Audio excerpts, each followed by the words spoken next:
So I would like to welcome Professor John Traxler, who is a professor of digital learning at the Institute of Education at the University of Wolverhampton in the UK.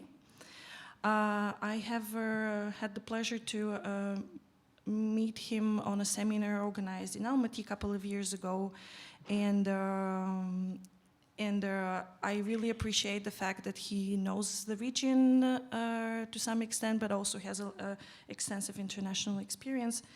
Yesterday we had a brief session with him with some of our AUCA faculty thinking about flipped classroom and mobile learning and a lot of other things that we actually wanted to talk about. So please welcome Professor John Traxler.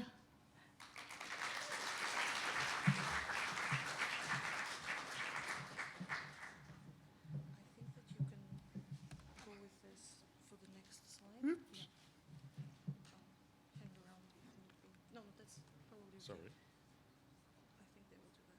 Okay. Oh. I think that they will. Okay. What do I? Okay. You don't need to remote. They will change the slides for you somehow. I don't know how.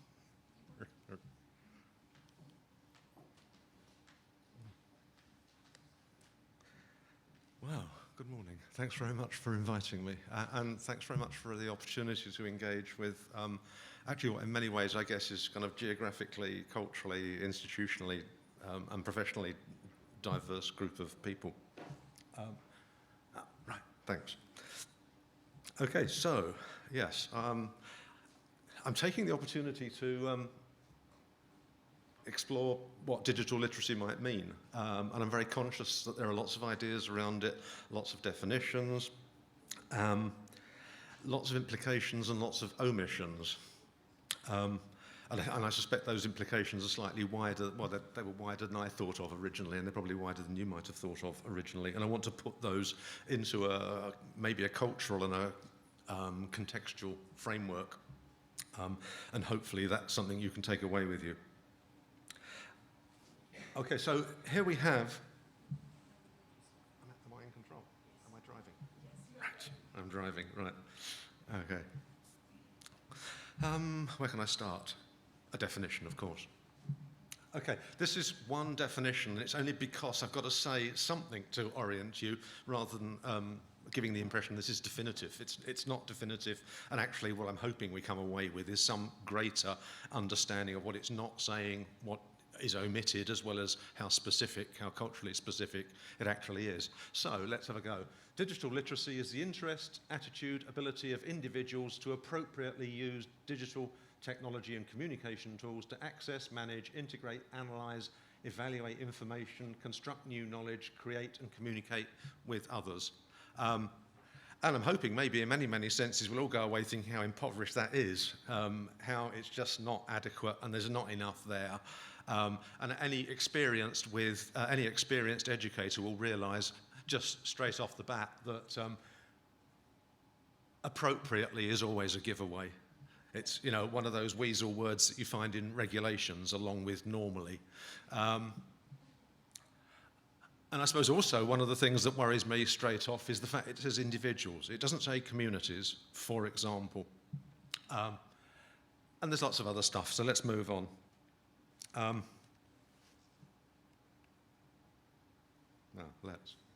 Right. Yeah, this is a selection of images and slides that give you some idea of how people have then worked out some of the implications of that definition or of their own definition.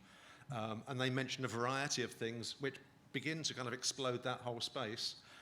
It might be around new literacies, but exactly what do they mean? I mean, an earlier slide from a previous speaker had information literacies in there as well, and we see media literacies. You know, is this a kind of crowded and confused space? Yes, it probably is.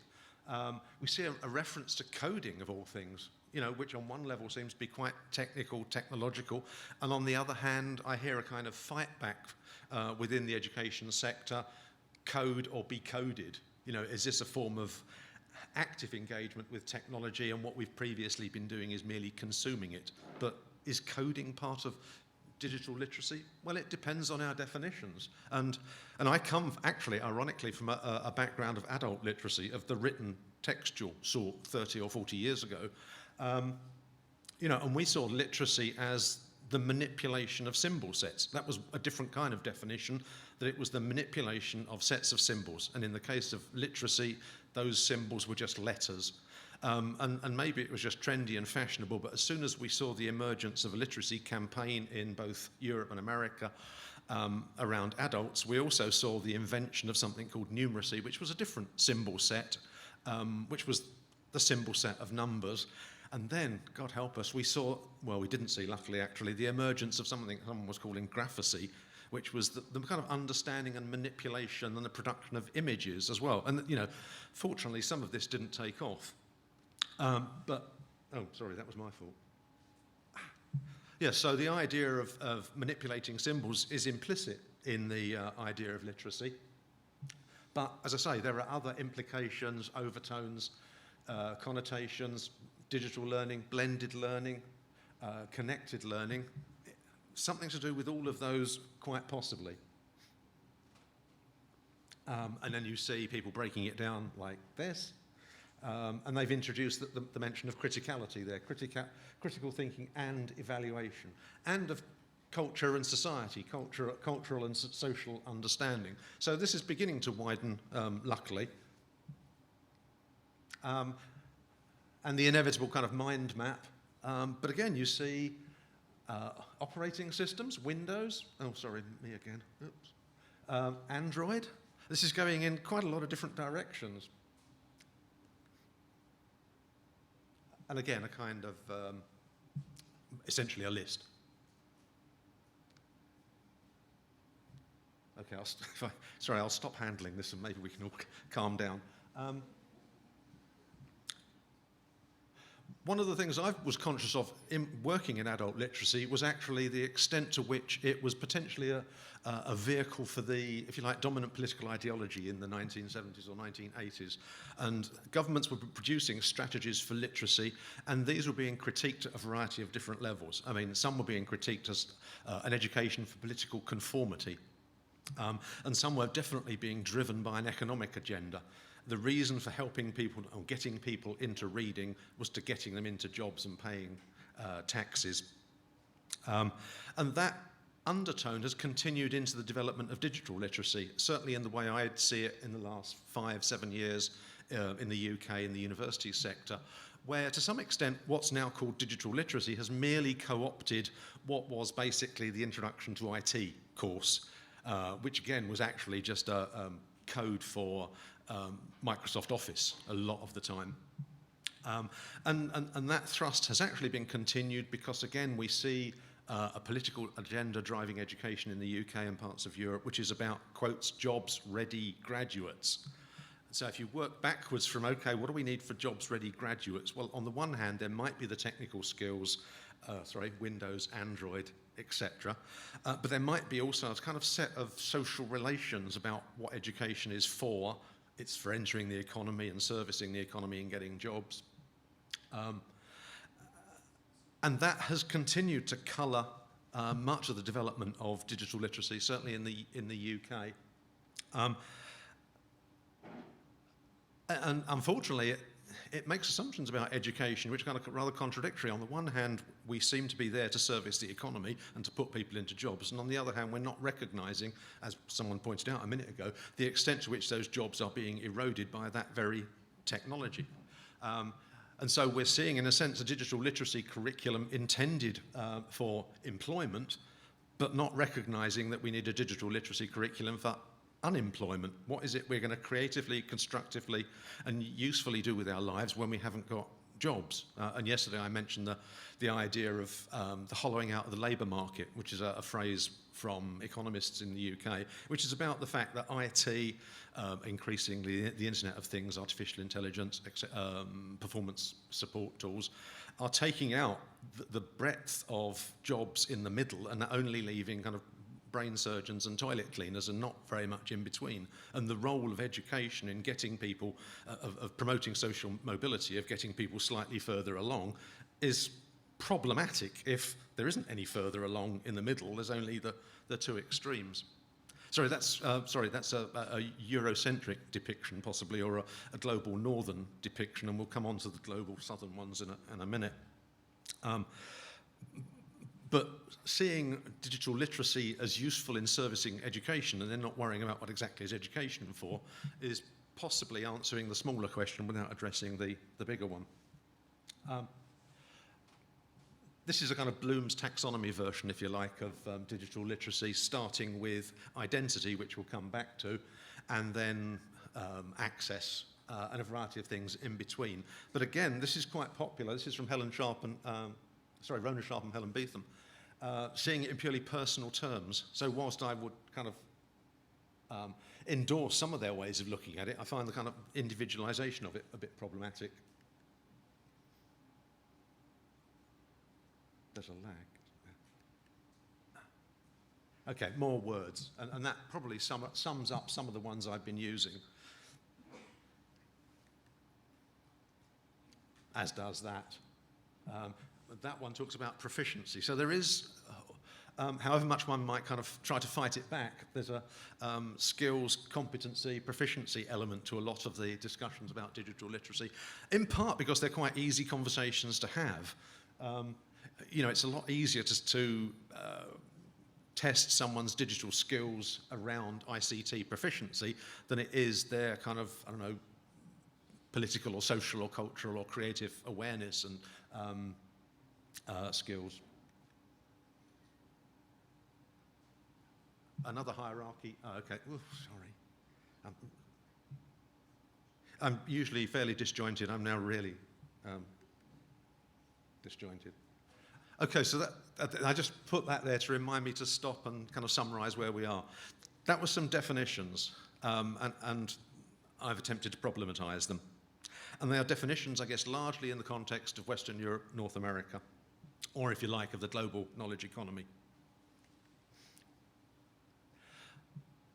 And just to continue that theme briefly, there is the issue about, okay, so if we had a digital literacy curriculum, what would that mean to different types of students?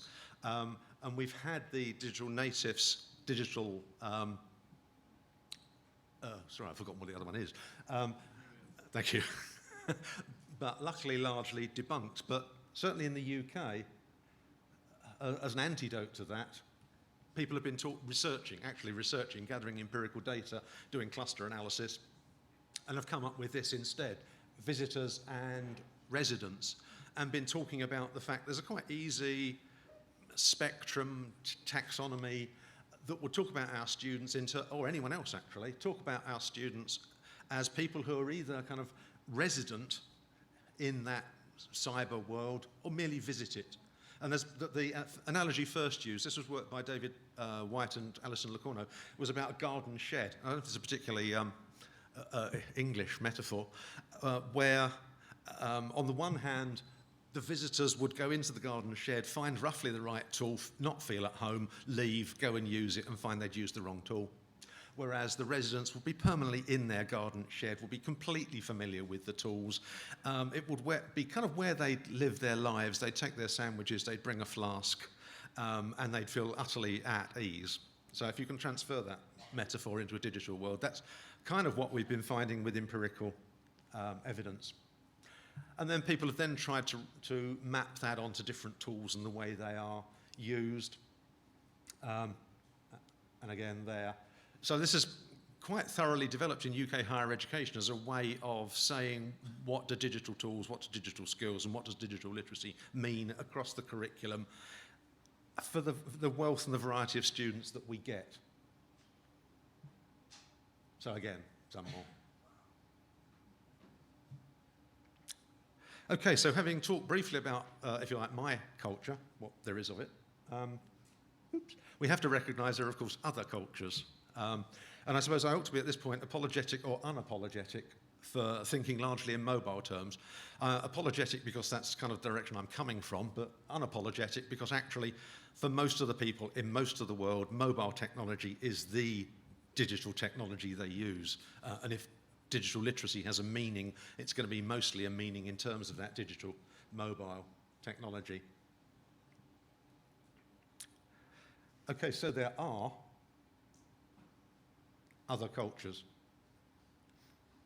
Whatever the word culture might mean.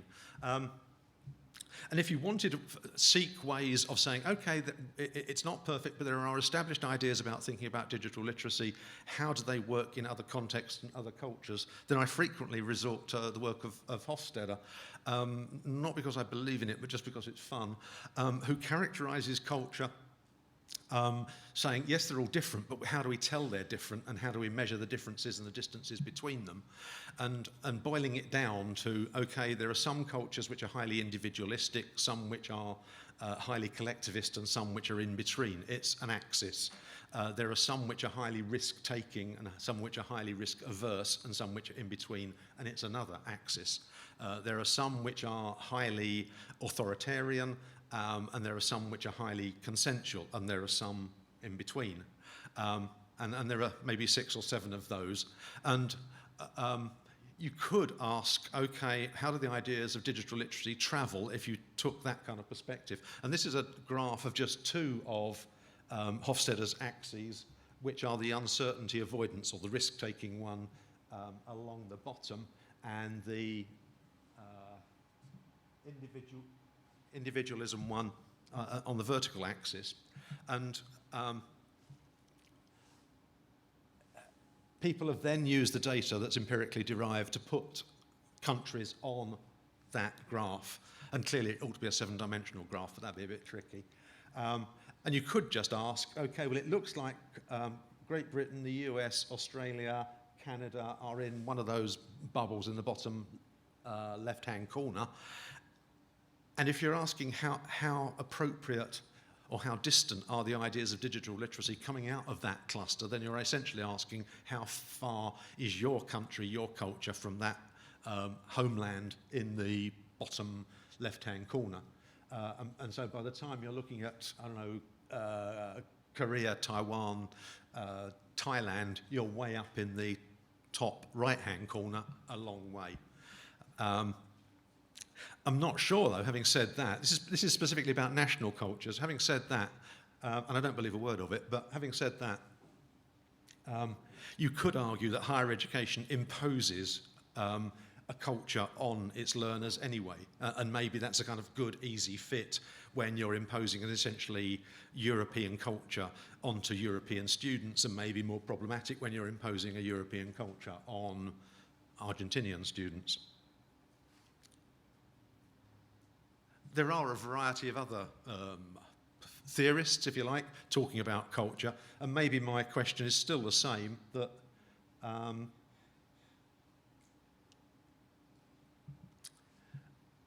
whichever theoretical framework you use to talk about culture, the underlying question might still be, how far are you away from the UK or Germany, Switzerland, or the US?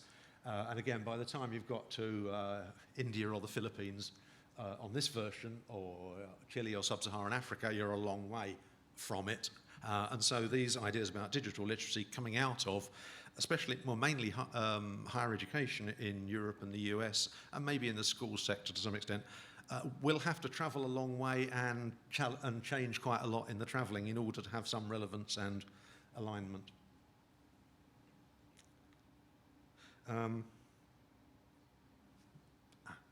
Okay, so that was my summary of that little bit. I think it's essentially a Eurocentric or northern concept, and it isn't necessarily a good fit to anyone else's culture. But nevertheless, you can still talk about it as, in very general terms, as the skills you need, not necessarily the technical skills, but the attitudes maybe, for surviving and prospering in a digital society. So I suppose I'm widening the definition implicitly beyond merely manipulating symbols and saying the world we live in is digital, pervasively, ubiquitously, intrusively digital, and our students have to survive in that, and the analogy would be, or the definition would be, they need digital literacy as the survival toolkit for being in that world, and recognising part of what's happened is that the pervasive nature of the digital environment means that, for example, social practices are changing. Social relationships are changing. The way we go about social relationships are changing. And therefore, we need to tell our students about that. And these are some examples of the way in which they're changing. But of course, the ways in which they are changing depend on where they're coming from. So the ways in which the impact of digital technology on any society is manifest depends on what, depends on the nature of that society and the relationships and culture beforehand. So these images are, again, English by and large. And this one from Sadie Plant looks at, again, empirical work, how the mobile phone in the context of dining out has changed what's going on and what you read into a situation. And so Sadie Plant talks about who's using their phone, who's having their phone on the table, the nature of the gender and power relationships with who's got their phone on the table and who's allowed to answer it, and how the formality or informality of the settings sends what kind of signals. This is part of the digital world in which our students are going into, and seeing digital literacy as the kind of analogy of reading the menu without actually understanding the social context is a very limited way of looking at it. Likewise, this.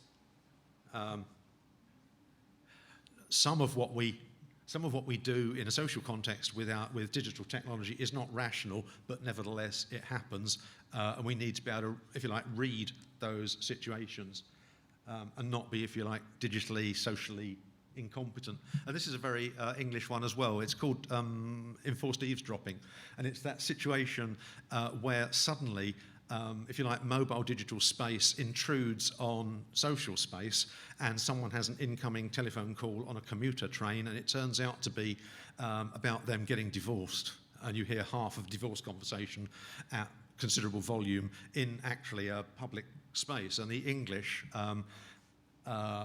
have one way of dealing with this socially embarrassing situation, and that is to vigorously straighten their newspapers, noisily straighten their newspapers, to indicate that they've retreated behind a private newspaper reading space, and they are not being forced to eavesdrop on someone getting a divorce in the seat next to them. But again, it's not just a case of technical skill, but it's a case of reading a social situation. And this leads to a different set of issues, which is the extent to which people are, again, theorists, but working on empirical evidence, are talking about the extent to which digital technology, especially mobile digital technology, is becoming, and the words that have been used are embodied or prosthetic. They are becoming us, to use someone else's headline. And this is two teenage girls several years ago, talking about they'd rather lose their kidneys than their mobile phones. So, for example, when we try to enforce a particular kind of etiquette within the classroom about, leave your phone at the door, become detached from your mobile phone, that's setting up a very different dynamic to kind of leave your coat at the door. It's more like leave your fingers at the door. So I guess that's part of our need for a greater understanding of digital literacy, our understanding of the digital world that our students inhabit.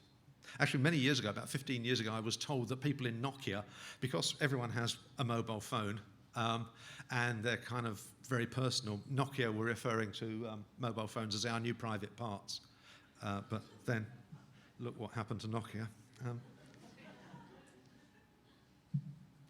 And so this is partly about the way in which, especially mobile digital technology, is changing our sense of identity. And if we wanted to talk about our responsibilities to our students, part of that would be helping them manage, understanding how to manage their digital identity.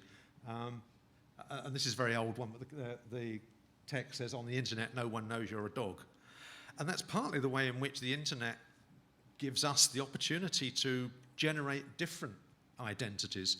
An easy classic would be people swapping gender roles, but all sorts of different things. And a purely kind of functional level, we now routinely in digital literacy classes tell our students, be really, really, really, really careful about putting up pictures on Facebook that show you falling over drunk in Cardiff High Street.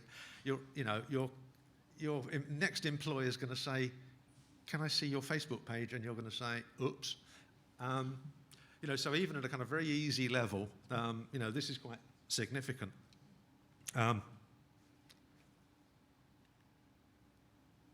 So that's another dimension of digital literacy, is digital literacy as a skill for surviving in a largely Western social environment. Oh, sorry. And then there is the need for a digital literacy curriculum that's about surviving or flourishing or prospering in a largely digital environment, in cyberspace, or in phone space is a word that someone else has coined. There's a phrase, something like the past is a different country. They do things differently there. Well, actually, and so is Facebook. They do things differently there. And apparently it's the third largest country in the world, or possibly the second by now. I'm not keeping up. But it is, if you like, a country in the sense that it's a specific domain environment that accommodates a variety of, if you like, different cultures where things happen differently. And again, if you were looking for our role as educators here, it would be about, okay, so how do we help our students encourage, prosper and flourish in that digital environment? If for no other reason than looking at the size of the digital economy, if crowdfunding or digital marketing or whatever, if only for surviving in that environment and making money and recognising that transactions in every sense, social or commercial, are not the same as they are in the outside world. Oh, and I gather also Apple has the same size economy as Poland, but obviously doesn't have an army. Slight difference. So, this is, and if you look at the extent to which digital devices, technologies, transactions, commodities, assets form part and a growing part of the economy, and the ways in which they are not only informing the assets and resources and commodities of the economy, but actually how the economy is transacted, then digital literacy in terms of employability, economic well-being, must address those kinds of facts and the habits, relationships, expectations, values that people have or acquire or adopt within a digital environment. And so people have talked about the way in which digital technology creates different spaces. And there's a literature about how, on the one hand, permanent continual contact, being online, allows your employer or your or your university to continually push the boundaries, reduce the boundaries of your personal space, because you can be contacted wherever you are, whenever you are, on holiday, in the evening, in transit, whilst you're commuting, in bed, etc., etc.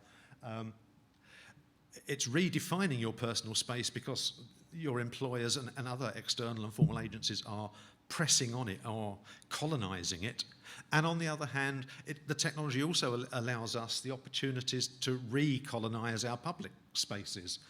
So if you look at iTunes or the Walkman 15 years ago, all of a sudden you can take your community, your artistic preferences, your music, your video, wherever you are, into public and professional spaces. And again, our students need to be competent at navigating through those transformed spaces. And there's another part of the literature. This is all proper academic stuff. So you can mention it and cite me if at all possible. There's a literature about the way in which especially mobile digital technology transforms the sense of time and frees the people involved, those who are digitally connected, especially mobile and digitally connected, frees them from, if you like, a kind of industrial Newtonian time zones to something which, and again, to quote, time becomes personal. We all have our own time. We're all permanently connected. Someone talks about micro-coordination. We are no longer governed by the clock that everyone sees, but our connections with other people and our temporal commitments to them and the sense in which they are flexible. I think someone else says time is plastic. We're now in a position to kind of push and pull it. And if you look in a different context at the impact of digital technology on our lives, and look at the kind of global version of it, we become progressively more connected to people in other time zones, our colleagues or our editors or our publishers or wherever in Australia or San Francisco or wherever, back to our families. And someone talked about the way in which we consume media. Television specifically is no longer each country has kind of two main channels, but we have time shifting, we have downloads, we have multiple digital channels. So Rich Ling, for example, who was working in Norway at the time, talked about the fact that everyone watched the 9 o'clock news in Norway, and it gave them a sense of, quotes, ontological security. They all know they were Norwegians because they were watching Norwegian TV and watching the news, and it created a kind of national identity. I mean, in the same way as when I was growing up, I would come to school on Friday morning and we would all talk about watching Monty Python the previous evening. But that, like I say, that sense of ontological security is eroded by the impact of digital technology on our sense of time, our perception of time, and that's the world in which our students progressively go. And I'm not saying this is kind of magic and it all started for everyone at one point. Its impact on our cultures will all be different because we all come from different cultures. And culture might mean something that is local, social, informal, national, institutional, organisational, legislative, spiritual, ethnic, religious, or whatever. You know, we're all at the intersection of lots of different cultures, but nevertheless,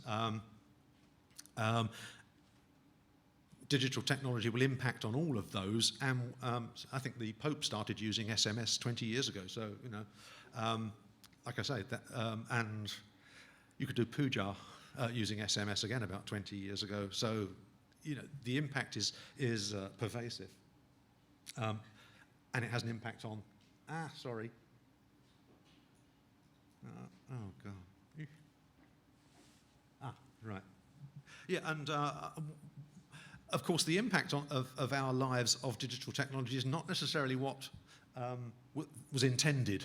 And so one of the very early and obvious signs of that is the appropriation of SMS by different communities to mean different things. And the appropriation of what in some countries is called the missed call. And clearly the only reason you own a mobile phone and you use it is so that networks and hardware developers can make money out of you. But of course, you don't necessarily want to have money made out of you. And so people find ways of using mobile phones to communicate in ways that are free. And that the obvious one is the missed call. So my first encounter with a missed call was I'd rung for a taxi. The taxi had arrived, was outside. They phoned me on the mobile and I answered and then got a telling off because I wasn't supposed to answer. The whole point was it's a signal, it's not a message. But different countries have different cultures have different ways of exploiting this. And so when I was travelling in the Punjab, the meaning of missed calls was very, very different. It was a form of social intimacy. In this case, Jonathan Donner, who works for Microsoft, I think took this picture outside his office in Bangalore, and you can see it being used for business purposes. If you want to get in touch with such and such a company, give them a missed call and they'll get back to you. And it won't cost you anything as the potential customer. And in fact, missed calls became, in South Africa they're called please call me's, but they were actually the major element of the traffic on the network until the networks intervened and then started limiting people to 5 missed calls a day or whatever. But you can see a kind of tension between appropriation and reappropriation. We'd like it all free, they don't want it to be free. We do this, so they do that. But again, we're talking, and this is an economic example, so digital literacy should be training our students, I use the word training, probably the wrong word, educating our students to recognise not only the mechanics of this or the subtlety of it, but the, if you like, the cultural specificity, you know, that they have to know and make choices, not just memorize.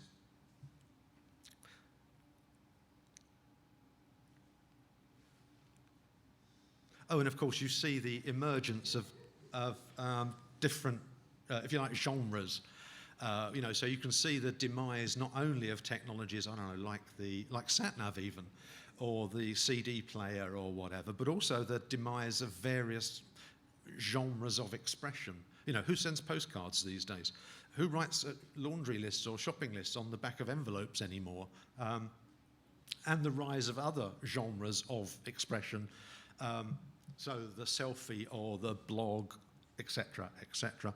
And I suppose I'd argue that most of them are derived from Web 2.0 technologies, that what they are doing is very dramatically altering the, if you like, the balance of control or agency within education, because many of them give people, any people, the opportunity to create, share, transform, discuss, discard, broadcast images, ideas, opinions, information, in a way that we as educators no longer have any control or monopoly over.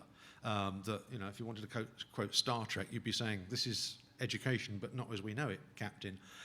That people are now out there sharing, as I say, images and ideas using Wikipedia, Twitter, Facebook, SMS, podcasts, all sorts of different technologies to access learning and actually to create it, to be each other's educators. And well, we might, on the one hand, argue this is uncomfortable for us as formal educators in formal institutions who have a particular business model. But also it's the world in which our students will go. You know, they will graduate into a world of digital abundance, digital chaos, where they could go on the web and find out something really useful, or they could find out the earth is flat, or they could find out they ought to be a jihadist. And they're going to go into that world, and if digital literacy might be the need to flourish and critically comprehend that world, and the first thing they're going to do once they get out there is stop using Moodle. So, you know, there are challenges for us as educators to come to terms with the nature of that world.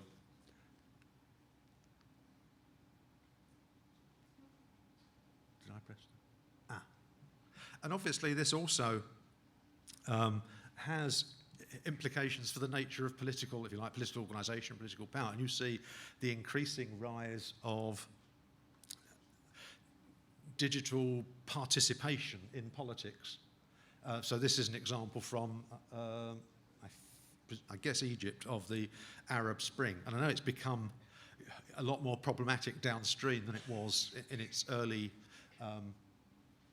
days, but you're talking about political activity, political engagement, political responsibility is not just being you go and vote and you vote for the established parties within the established institutions, but actually society might need changing in other ways, faster and by different stakeholders. And so if education and literacy and digital literacy have any kind of wider responsibility in terms of membership of of societies and therefore of political activity within them, we have to recognise this is how things happen and this is how things change these days, and that our students are, as it were, in there changing it for the good, if we knew what the good was, of course, you know, rather than anything else. And there is also the fact that digital spaces, like I say, they accommodate different cultures. And I think cultures are exemplified by different sets of values. You know, different communities, different cultures have different ideas about what's right, what's wrong, what's good, what's bad, what's appropriate, what's inappropriate, what's funny, what's not funny, what's the way to start a relationship or meet or greet someone, and what's the wrong way to start a relationship and meet and greet people. All of those different things characterize a culture. One culture does it this way, another culture does it that way, and in Facebook there are lots of cultures. So I'm using Facebook, but I mean slightly wider than that. And so this country that is Facebook, as it were, or cyberspace, accommodates a lot of different cultures, each of which is characterized by slightly different sets of values, informal values, not one that's articulated or involves signing up to codes of acceptable use, but ones that help you feel comfortable in that community, where, if you like, to put it in a formal sense, an ethical sense, where how that community sees harm is defined in different ways from other communities. And it might not be physiological harm or physical harm, it might be emotional, social harm, and in one society what is rude and embarrassing or oppressive might not be the same as what's rude or embarrassing and oppressive in a slightly different part of Facebook. And if our students are to prosper and flourish and not get harmed, then they need to understand, if you like, those kind of relativities. Okay, so moving. Is everyone kind of basically on board with, or am I just? Yeah. Yeah, after that I run for the door. Your homework is to answer all of them. Yeah, it's from a place called. It's in Florida apparently. It's in Florida. It's going to be my only claim to fame that I have a relationship to a small community in Florida. Well, I think I got off pretty lightly if that was the only question. Okay, so when I started on this trajectory all those decades ago, we saw the growth of citizen journalism, and we were being told, we were maybe deluding ourselves, that citizen journalism was the process by which digital technologies, personal and usually mobile digital technologies, were in the hands of individuals in the streets, no longer in the hands of the Ministry of Information, the BBC, corporate publishers or whatever, and these technologies allowed individuals to tell the truth, or possibly to tell the truth as they saw it, and to disseminate, their views, their news, to anyone interested in signing on and having a look. And that this was, I think the word was used was democratic, and I think actually more accurately the word that should be used is demotic, that it was popular. It wasn't necessarily a process of rule by the majority, but it was just the majority were out there and able to exploit it all. And this was seen to be kind of unambiguously a good thing. And the subtext that usually got overlooked was, well, okay, we may have replaced the Ministry of Information, but who have we replaced it by? Google or whoever. But nevertheless, we were quite optimistic that this was a new way of doing things. It opened up the political process. And certainly in terms of the digital literacy curriculum, our responsibilities were to, if you like, sensitise our students to the fact that this was unfiltered, possibly, and maybe a bit subjective and partial and transient. And if journalism was history, a first draft of history, you had to be very careful about the history that came out of some of these first drafts. But, by and large, it was seen to be, bursting out of the envelope. But what we've subsequently seen over the last year and a half, has been maybe, the logical consequence of where that trajectory was taking us. The explosion of so-called fake news, the phenomenon of fake news, post-truth. It's.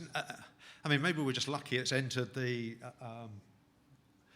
public domain as of an area of interest and debate and inquiry, but it's also opened a lot of people's eyes to the capacity, their own capacity to exploit it. And on and on. There's lots of different aspects to this. And you can look at it in a kind of, if you like, at a kind of technical level, that people, society, culture is kind of unchanged, and all we're seeing is technology empowering or enhancing or accelerating or amplifying the good and the bad, which is a very kind of, is an argument or a line of reasoning that you see over and over and over again. You might see it in e-learning. E-learning is just learning, but it's being amplified and enforced or multiplied by the technology, but it's essentially unchanged. And you can take that view with any of this.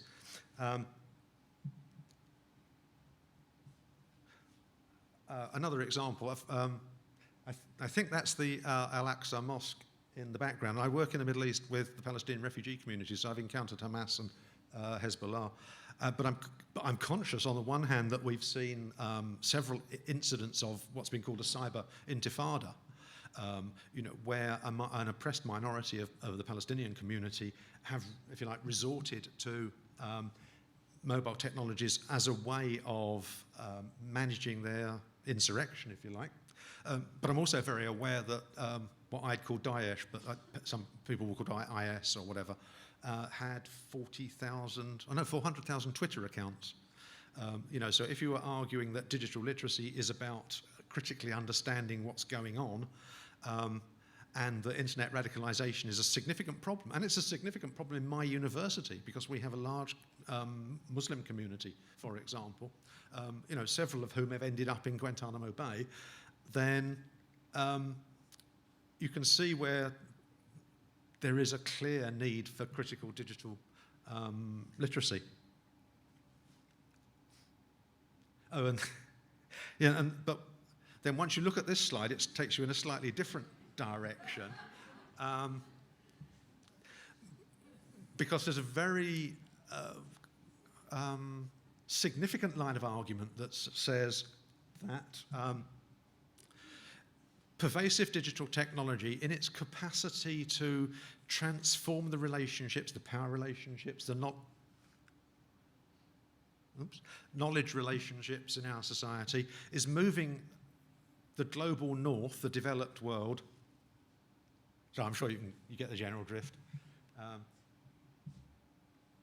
From modernity, the back end of the Enlightenment, where it was very easy to tell the difference between good and bad, or cause and effect, or right and wrong, where history was going somewhere nice, and that education and technology would help it get there, and that progress was inevitable. All of those kinds of headlines of the European Enlightenment and modernity, people would have argued that actually pervasive digital technology is breaking that down, and we're moving into some kind of post-modernity. And unfortunately, I can't define post-modernity because most definitions say it's just what comes after modernity, but are not very specific beyond that point. But one of the transitions is actually from a modernist argument that the role of language, or the role of literacy, is merely to describe reality, and it doesn't do it very well, and mathematics or physics would do it a lot better. To move from that kind of position, that there is, if you like, a Platonic reality, and language and science are analysing, recording, documenting it, to a post-structuralist position which says, no, reality is a social construct and language is how it gets constructed. Again, you can see the relevance of literacy because it's kind of shaping reality rather than recording it. So you can believe that if you like or not. But there's a lot of literature, and some of it goes off the far left, as it were. Some of it is into fairly wacky, and some of it isn't. And there's a developing sociology of mobilities, that pieces together the various bits of that argument.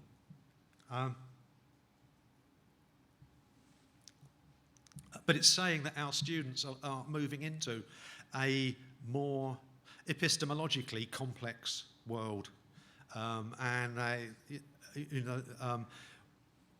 the foundations are potentially moving around under their feet, even if we don't recognise it, and we won't understand it until some decades down the line, and maybe we're just too old anyway. So that's a different argument for critical digital literacy. Still relatively happy, okay, entertained. Many years ago I was told that basically adult education was stand-up comedy, so just send them away laughing. Okay, I'm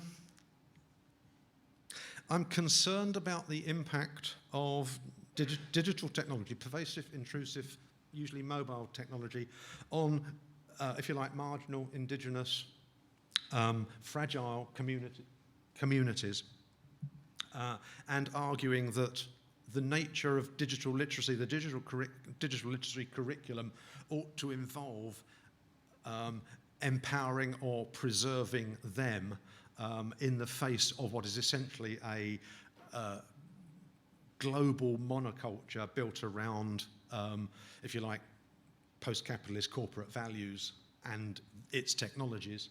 And I don't know if you can read any of this, but it's about the introduction of computers into what I guess is a sub-Saharan African village.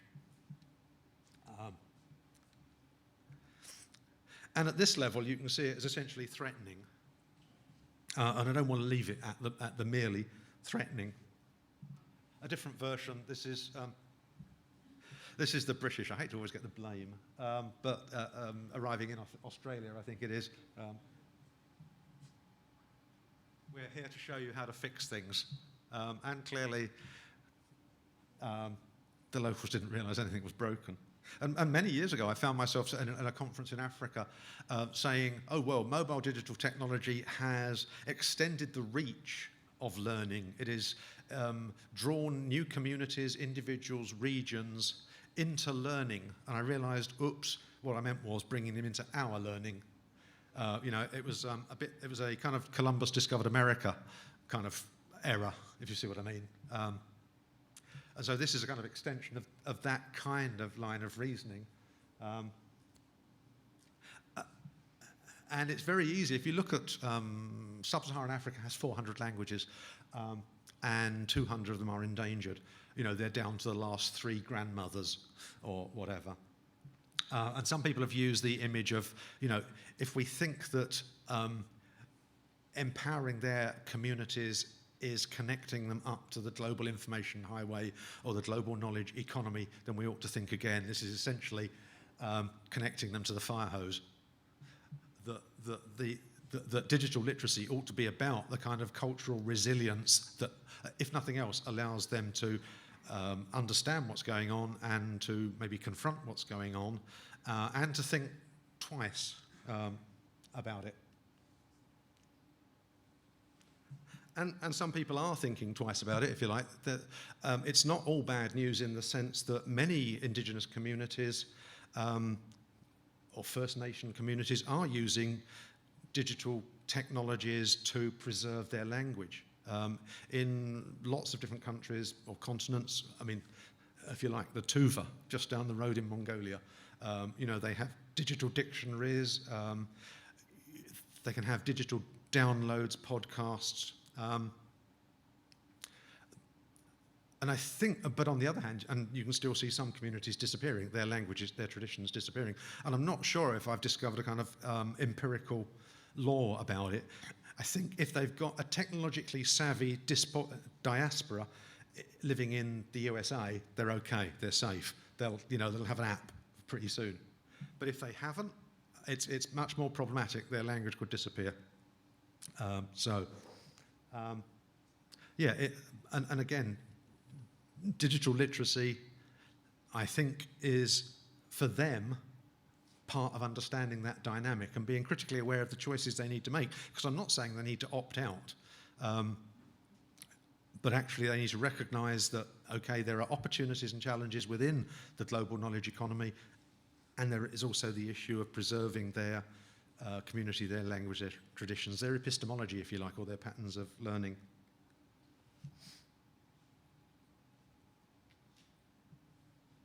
I did recently discover, sorry, this is a digression, I did recently discover that if you want to learn an African indigenous language, you stand a far better chance of learning gibberish, management speak, Elvish, or the rabbit language from Watership Down than you do many, many languages outside the kind of power languages of the global north.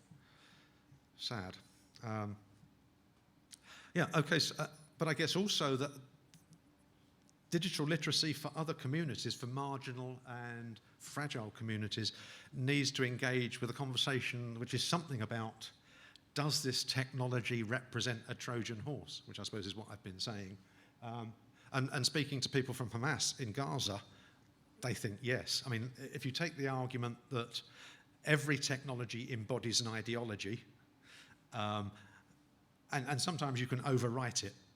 You know, in the case of SMS, it started out as something for telemetry, but loads of teenagers turned it into something else. Okay, so you can overwrite possibly what was designed into it, the ideology that was designed into it.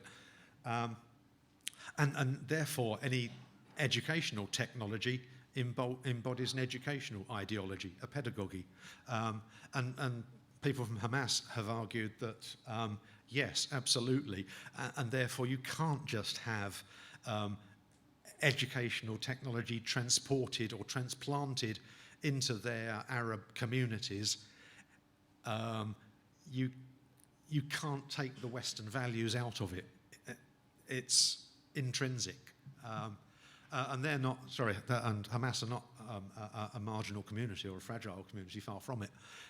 But you can see how there are several different lines of argument and how digital literacy plays a part in figuring out where to go. There is also the possibility, of course, that digital technology amounts to a kind of cargo cult. And I don't know if you're familiar with cargo cults. It's a phenomenon encountered and documented by, in the Pacific in the course of the Second World War, where local communities would see the arrival of American forces who would build a little hut and put up a thing in the air, and would then kind of flatten the soil, and then they would sit in this little hut going blah, blah, blah, blah. And as a consequence of that, big aeroplanes would arrive and disgorge cargo. And so the way in which the local people reasoned about it was, you just need to build a little hut and put a kind of bamboo aerial up and flatten an area and speak into, I don't know, something, and out of the sky would come cargo. Well, it didn't.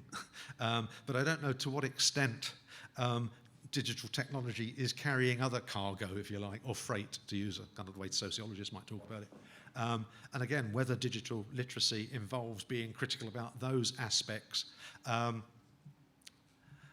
actually whether, I worry actually even in UK institutions, whether there is a cargo cult around e-learning, that we assume that we put lots of computers everywhere, and actually the computers are the vehicle by which things change. It's not a social change, or an educational change, a professional change. It just involves buying lots of stuff. And if that's the case, then e-learning in Europe is a kind of cargo cult.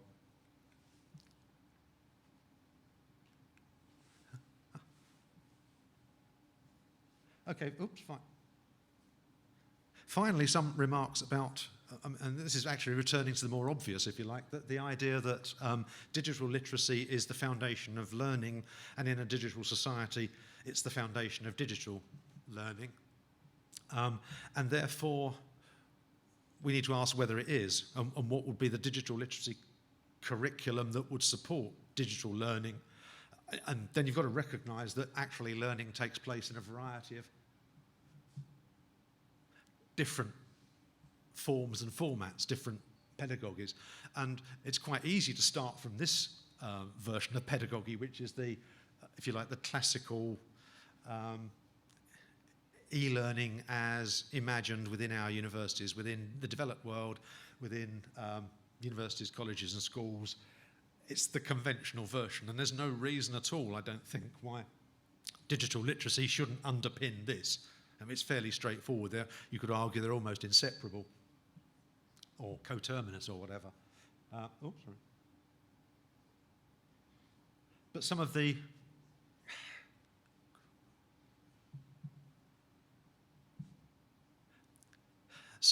more interesting ideas emerging out of the educational technology community are fundamentally rather different. And there is the idea of, well, if you like, hertagogy is one version of it, which is the idea of self-directed learning communities. But that might be expressed, for example, in the idea of curation or orchestration. Essentially saying that the world is full of stuff, it is full of content, it is full of communities, we don't actually need to create any more content. Like I say, the planet is awash with the stuff. What we need to do is develop students' critical abilities to find the right stuff that suits them, to manage and orchestrate, maybe to develop the kind of metacognitive skills that are not about memorizing, but about finding what to memorize. And so, yeah, there is a well-developed argument within the university sector, but sadly not outside it, to think about this issue and say, what kind of tools, competencies, skills do you need in order that curation can happen? And in fact, given that students, I mean, they're within our care or control for 3 or 4 years, and maybe we can manage that process of curation on their behalf. But when they graduate, they're necessarily going into a constantly changing and a rapidly changing world, and what we would have curated on their behalf is not going to be very much use in 10 minutes' time. So how do we help them become lifelong learners and have the necessary skills of curation that will enable them to flourish digitally? And I think that's a kind of well-developed argument, even if we don't know how to do it. I actually think that the focus is far too much on content, and actually we also ought to be thinking about how do we curate communities, how do we help our students, or how do we find communities for our students? And if you look, I mean, partly as a recognition of some people are kind of transmissive learners and want to absorb stuff, and other people want to discuss stuff with other learners. And we have a very managed environment within the universities historically or traditionally or conservatively, where we provide the content and we provide the community. We put the content in Moodle and we put the students in Moodle. They can consume the content and they can talk about it. But actually we would like to move to a world where the world is open, to use Kurt Bonk's phrase, where they can actually find the right content to learn from and engage with and contribute to, and where they can find the right communities to engage with and contribute to. So that's one of the emerging ideas about online learning that, if you like, unfortunately then challenges our role as educators, because it's saying that if our role is no longer the sage on the stage or the repository of learning, what exactly is it we're doing, and are we competent to do these new things, to manage and orchestrate the communities and the content that our students are going to go into? And what's the nature of our control? Mike Sharple's usefully pointed out the nature of our control is that we set the exams and we give them degrees, and that's kind of not negotiable. And so you can argue that kind of student-centered learning is a bit of a fantasy in that respect, because we're not going to let them write their own exam questions. There is also the flipped classroom as an emerging idea. And there's probably a relationship between that and curation in a sense, because the flipped classroom actually says that in many respects, in terms of interactive learning or active learning, lectures, sorry about this, but lectures are a bit of an inefficient mechanism, so I'll stop lecturing in a second. And therefore, we ought to do some of the content transmission outside, offline, on the bus, and repurpose lectures or face-to-face discussion for something more useful and that takes us further along. But so another argument would be that digital literacy could be the foundation for that kind of flipped learning, active learning, personalised learning, problem-based learning, and so on and so on. But that was still a largely kind of developed world, globally northern, Eurocentric point of view, if you've got the technology and the confidence. Some people have pointed out that actually different cultures think in different ways, or they discourse in different ways. And this was an attempt by one social scientist to describe what that might be. And within our universities, we're all over on the left-hand side, working in English and thinking in straight lines. But other cultures, for example, Oriental cultures, sorry if this is reification or essentialization or gross oversimplification, would think in ways that could be represented differently. And so I'm asking, what's the relationship between digital literacy and the way these people discourse or learn?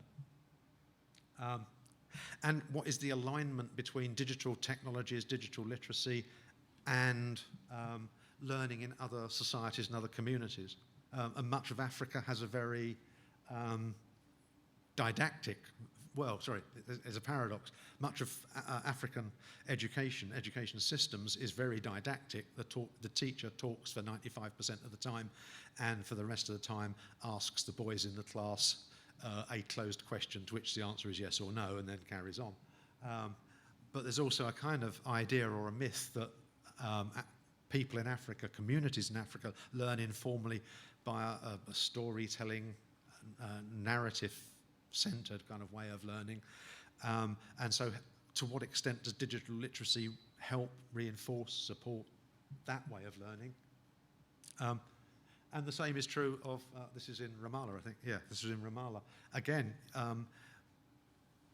how is it possible to, if you like, graft or adapt what I've been saying is a largely Eurocentric view about digital literacy helpfully onto other communities and other, if you like, pedagogies that are coming from a very different place? I think, oh, whoops.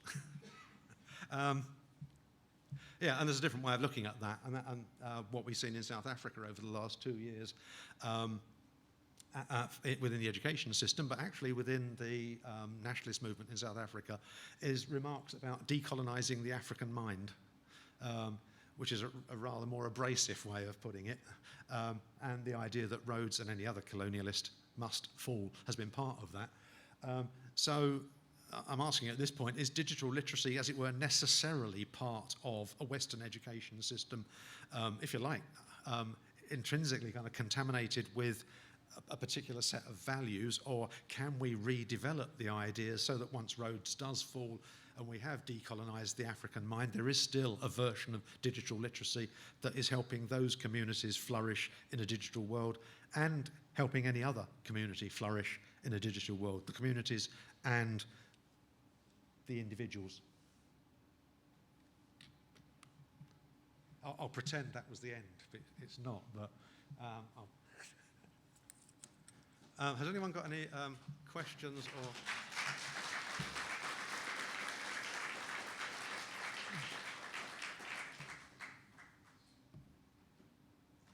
Oops. Oh, I always point out it's lunchtime soon, by the way.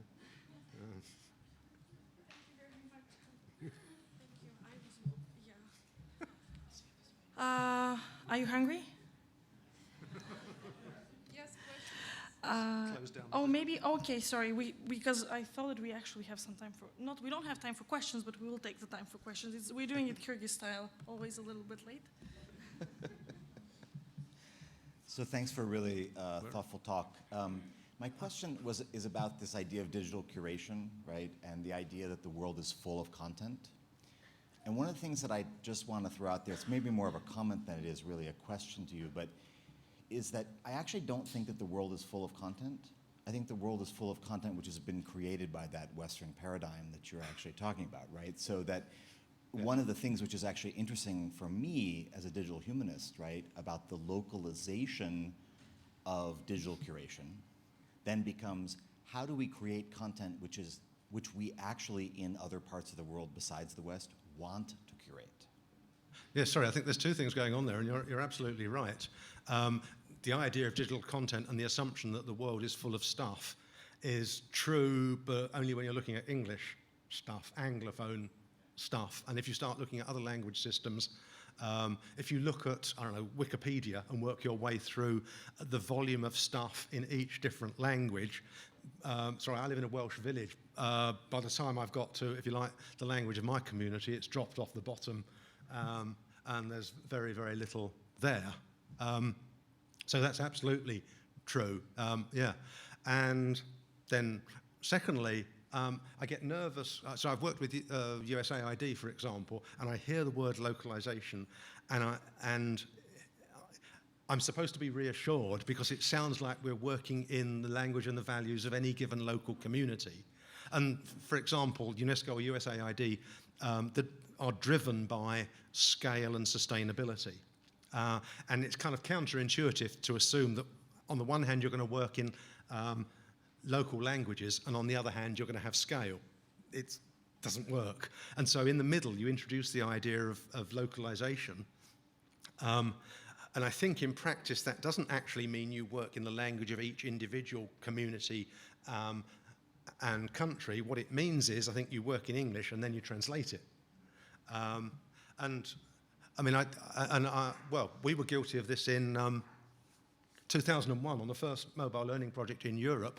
We had partners in the UK and we had partners in Italy. So we developed the interface in London and then take the teacups off and put coffee cups on for the Italian version. And much localization is, I think, very similar to that. But I think the answer to your question, and it's not the easy answer, is the extent to which we empower or enable local communities to do their own developing. And I'm struck by the work of Richard Heeks, who's actually an information scientist, but where he talks about the hoped for transition from ICT 1.0 to ICTD 2.0, ICTD being ICT for development, where he talks about basically the model of it historically had been top-down, where the West or the North would provide the tools, the technologies, the materials, the expertise. But thinking in terms of a 2.0 model, where he's making an analogy between Web 2.0 as well, you know, the technology of peer creation, where we start thinking about what is it we need to do with communities, and how do we actually stand back? How do we withdraw? Which I think is a paradox, because, sorry, as a Western liberal, there's a line in a Neil Young song which says, take my advice, don't listen to me. You know, and we're kind of in that position of saying, we need to do it, but we're not going to do it. Or something. It needs to be done, but we can't do it, and you can't do it either. So I think we've got a long way to go, but it'd be nice if we were traveling in the right direction. Thank you very much. I think we do a lot of describing, and we don't ask the real questions very often. Because here you're talking about this dilemma, you know, the people who produce knowledge have, when they produce knowledge, and they're very much concerned about local communities. My question is it legitimate to ask the people who have the power to actually think and put themselves in the shoes of those who don't have power? Because in real life, when you hold power, all you do normally is take advantage of your position. And all the talk about not taking advantage is really just for consumption. Either for those, you know, because you want to be politically correct, or for yourself because you want to feel good about yourself. Because, and I'm sorry, I'm going to talk about the project, you know, that was outlined about the American University of Central Asia using digital tools, you know, to develop new knowledge.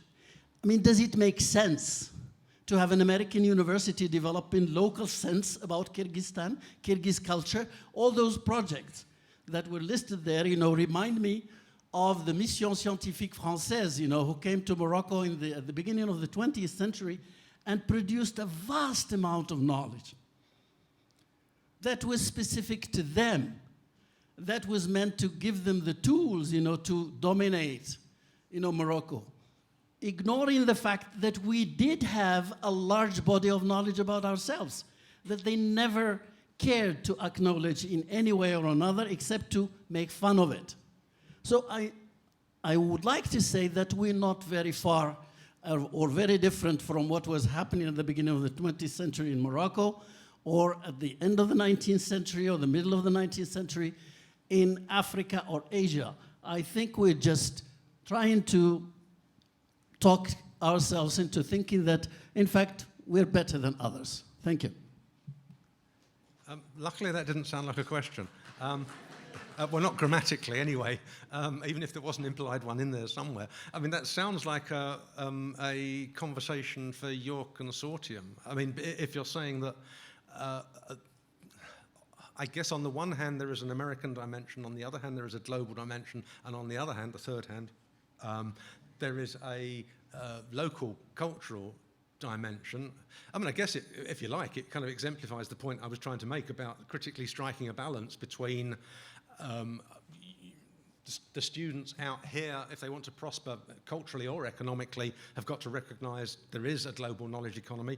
Everyone is speaking something called Globlish, I gather, and transacting via information technology, but on the other hand, presumably value and want to preserve their own culture, language and traditions. And how any community does that, I guess, is going to be different and local and specific and contingent. So get on with it.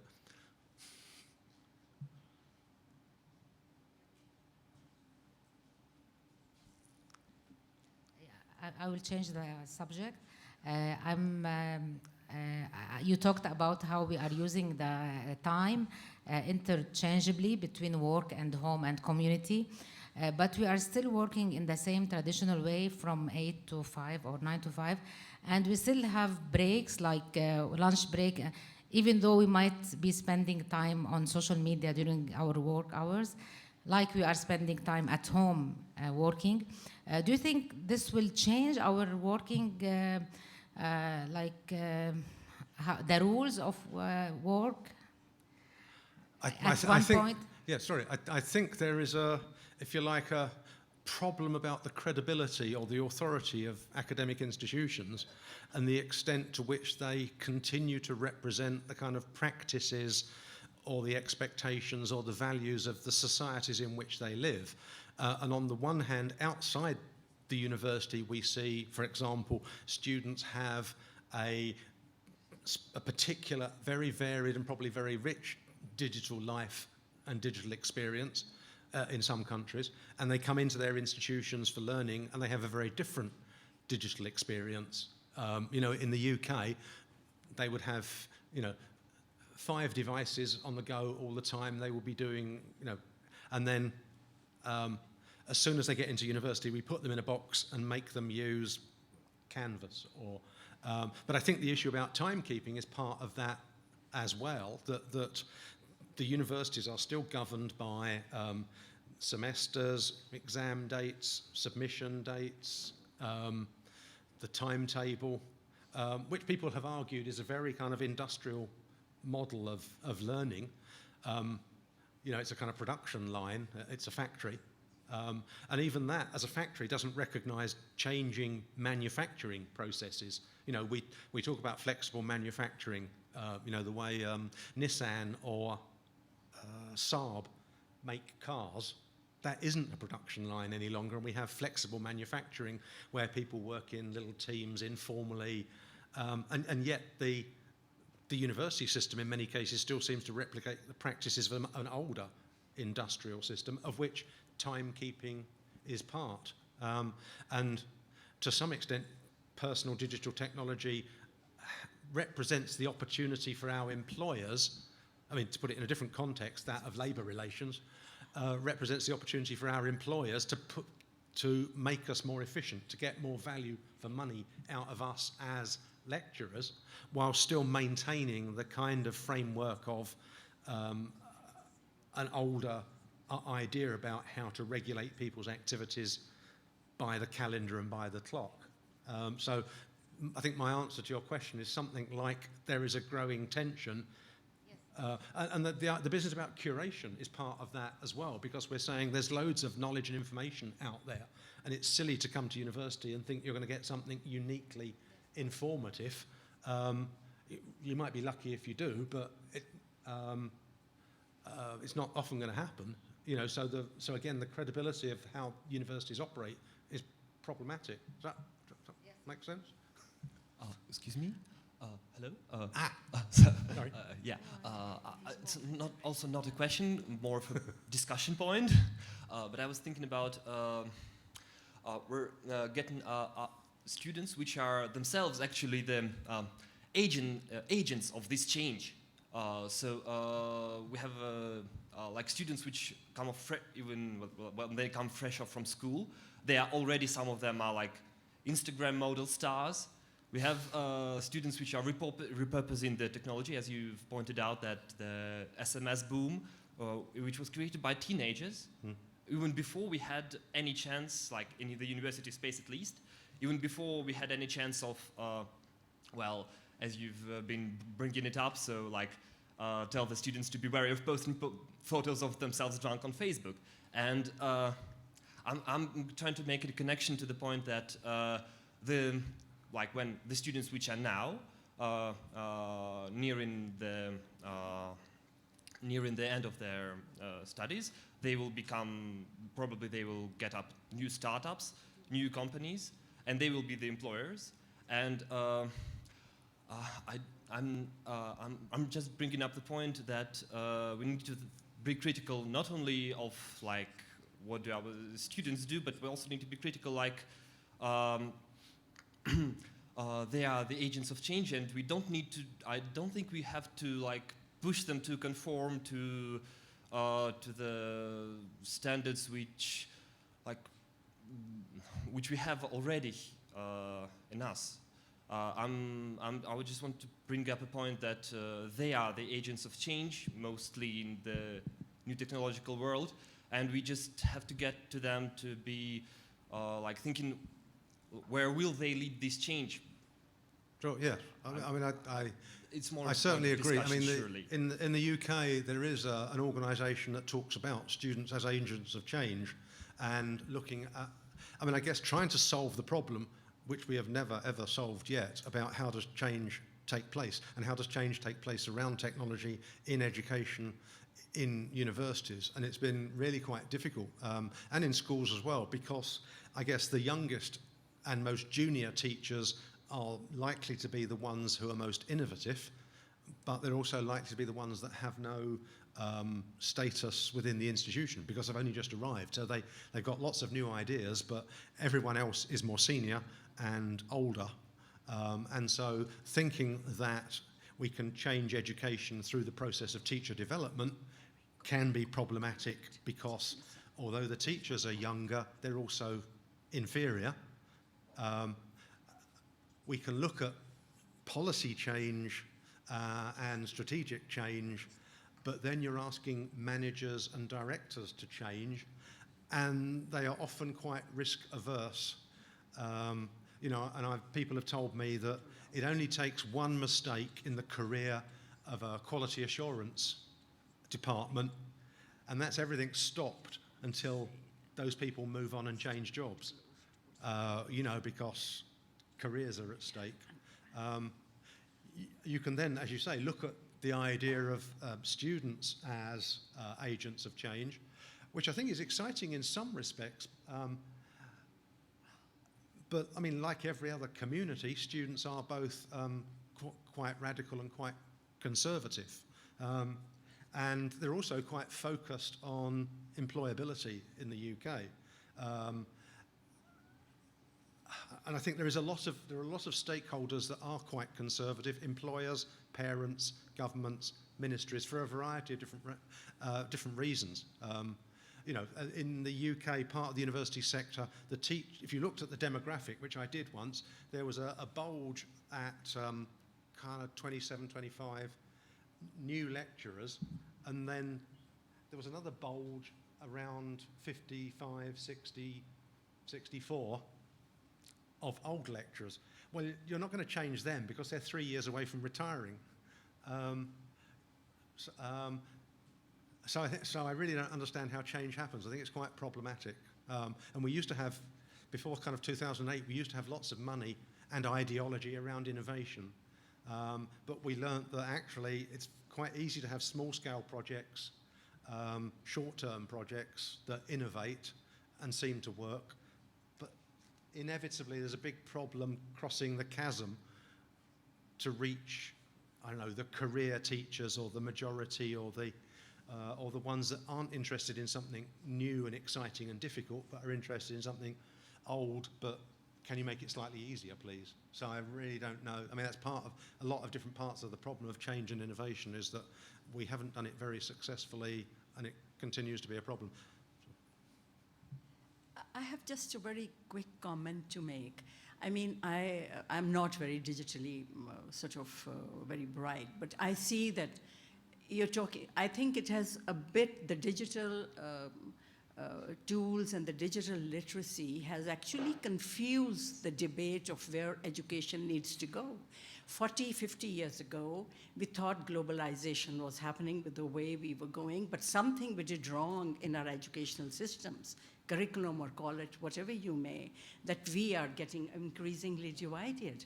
And so I think the digital literacy gets you the skills, but we have to find out skills for what. And I think that attitude development and value system that we need to put strongly into the center piece rather than the skill component and the knowledge component, it has to come together to where we want to go. And I think we still haven't really arrived at that, or neither have we. I think there needs to be more debate about that. That's all I think I need to add, because you did raise a lot of comments in your... And I don't think the fact that we're confused is necessarily a bad thing.